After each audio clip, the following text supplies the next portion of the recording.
Meghan Markle feels excluded from coronation plans. Meghan Markle's alleged comment on whether she will be going to King Charles' coronation makes for a situation beyond parody. Comment: planning a coronation? It doesn't sound like a job for the faint-hearted or the easily distracted. There is the holy oil to source, with it coming via a pharmacist working out of a back room of a chemist shop on a council estate in Yorkshire, the special canopy to knock up, which means getting the Royal School of Needlework involved, and having to tuck the traditionally worn silk stockings and snazzy breeches in a Buckingham Palace storage bag because Charles wants to wear a military get-up instead. The fact that both Ed Sheeran and Adele have reportedly turned down the chance to warble their way into history as part of the coronation? That might explain why a footman is currently on their knees beating out any of the Brit stars' CDs from the Clarence House collection in retribution. However, there is of course no greater coronation headache, nay, migraine than the ongoing kerfuffle involving Harry and Meghan, Duke and Duchess of Sussex. In centuries gone by, having one's dear papa accede to the throne was nothing but a surefire wheeze, the chance to move into a grander home, to pocket a vastly increased allowance, all the better to fritter away at Whites and Ascot, and coming with the occasional opportunity to have a crack at retaking Calais. What ho! Except that Harry is not your usual regal son, having long since traded his cliched gilded cage of royal life to earn a crust extorting sympathy from the Netflix-watching and book-buying public on the West Coast. The question on every royal commentator, courtier and Netflix executive's lips right now is, will the Sussexes actually go to the coronation? Come May 6th, will we see them taking their places in Westminster Abbey? Harry's face, his trademark sour moo, and Meghan, head-to-toe in designer duds that cost more than a Holden Barina? Enter Stage left a report in The Spectator, a relatively new player in the royal reporting muck and Raoul which has run a story full of lines from a source that is close to the former Suits actress. According to the piece, the Sussexes are weighing up whether they will attend Charles' big day, because, those sources say that Meghan feels excluded from the event. If there is any truth in this revelation, then it makes for a situation beyond parody, and I should know because that's what they pay me for. If we take the Spectator's reporting at face value, then diddums indeed. Perhaps someone needs to explain to the actress-turned-blogger-turned-duchess-turned-content creator-turned-possible political candidate-turned-South Park punchline, that a coronation isn't a family fun day so much as a positively ancient rite. Come that particular Saturday in May, when the world sees Charles anointed with the holy oil, it will be the first time in history the world has witnessed a practice that dates back to the time of Athelstan in the 9th century, and whose roots, if you rewind even further, can even be traced back to the Old Testament. Sadly, The Spectator has failed to reveal how Meghan might feel included here, meaning we will just have to leave it to our imaginations. Charles tapping her to organize a nationwide mimosa brunch? Asking her to liaise with the Archbishop of Canterbury, thus making sure she can ensure her favorite eat, pray, love quotes are included in the service? Leaving her in charge of getting Prince Andrew and Fergie to the Abbey without causing a national incident? If Harry and Meghan are still to-ing and fro-ing about whether they will be in London for the coronation, that might have something to do with the fact that the actual invitations are only going out this week, according to the Telegraph.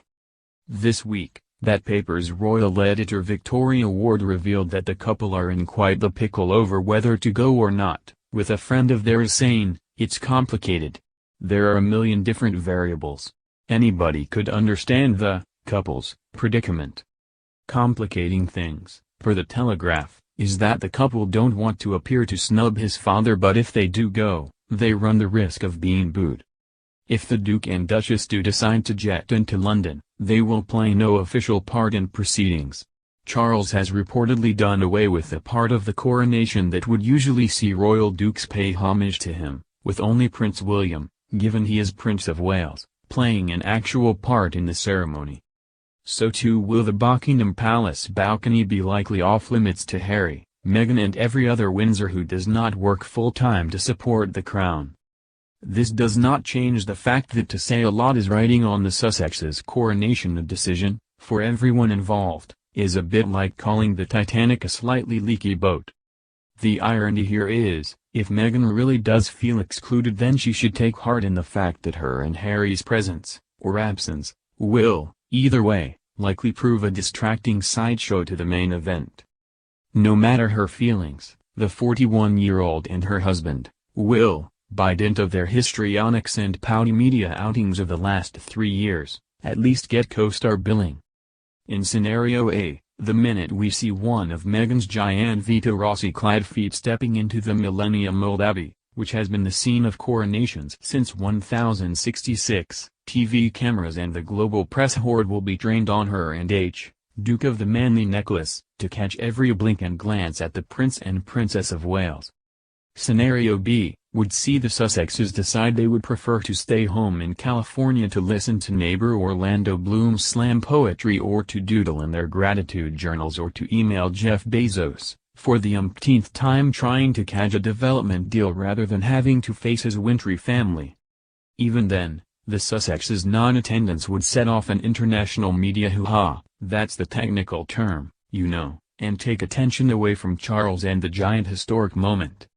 With just over 2 months to go, we have spare silk stockings and breeches going begging, a duchess with what is reportedly a case of some ruffled feathers, and a conflicted duke whose chickens are coming home to roost.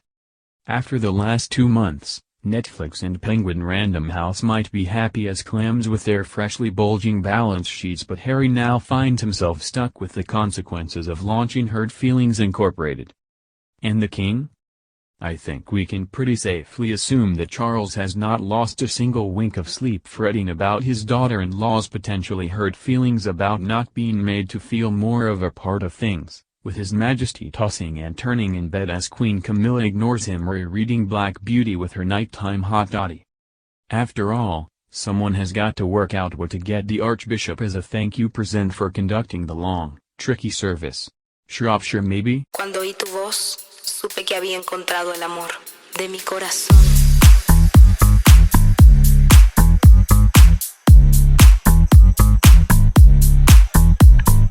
Las palabras se me incendian en los labios, los nombres me pesan en los dedos. Cada vez que te pienso, se disipan mis miedos.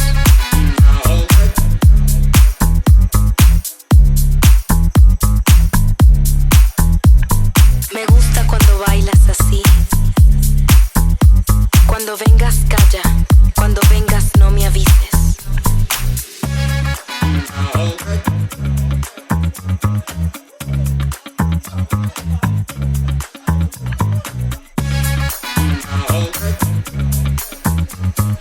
Cuando oí tu voz, supe que había encontrado el amor de mi corazón.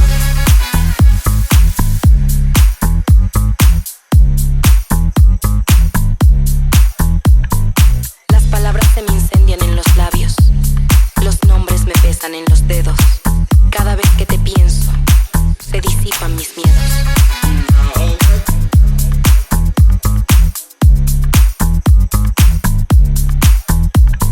Me gusta cuando bailas así.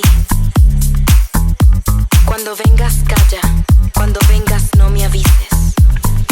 Ahora comprendo, ahora me veo. Entiendo que todo en lo que yo creo en algún momento se escapa de todo sentido, de toda noción. Cuando oí tu voz, supe que había encontrado el amor.